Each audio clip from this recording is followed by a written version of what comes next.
Timu inyanya iria ciĩgwatĩire tigiti ũyũ nĩ Oserian Youth na Huruma kuma gĩkundi-inĩ kĩa A, Naivasha Saifa na Ajax United kuma gĩkundi kĩa B.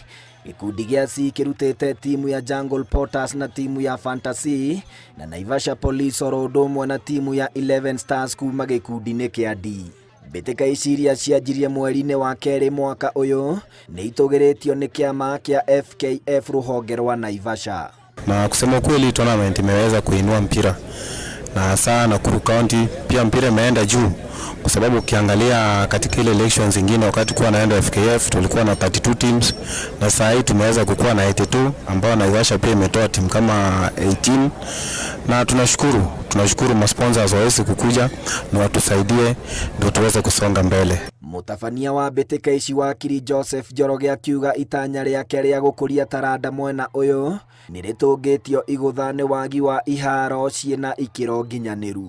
Nĩ wĩtagwo Naivasha Stadium, no warora ũkona ndĩrĩ yathondekwo, koguo no tũrie thirikari na gĩtĩo nĩ ũndũ wa gũsupport talent ya gũkũ mashinani. Magerie marore gũkũ thĩinĩ wa Naivasha, at least ũkorwo na stadium nĩgetha at least ana kaitũ magĩthaka magathakĩra handũ hega, na rĩrĩa arathakĩra andũ magathakĩra handũ hega no gũkorwo na chance njega ya kuoneka kĩheo kĩa mũndũ. Timu inya harĩ ici inyanya nĩcio ikegwatĩra tigiti wa kũingĩra gĩkĩro-inĩ gĩa semi-finals iria iratanywo gũthakwo mweri ũkĩte wa 11. Handũ-inĩ ha Inooro TV iharo-inĩ rĩtwa rĩakwa nĩ Captain Festus Lango.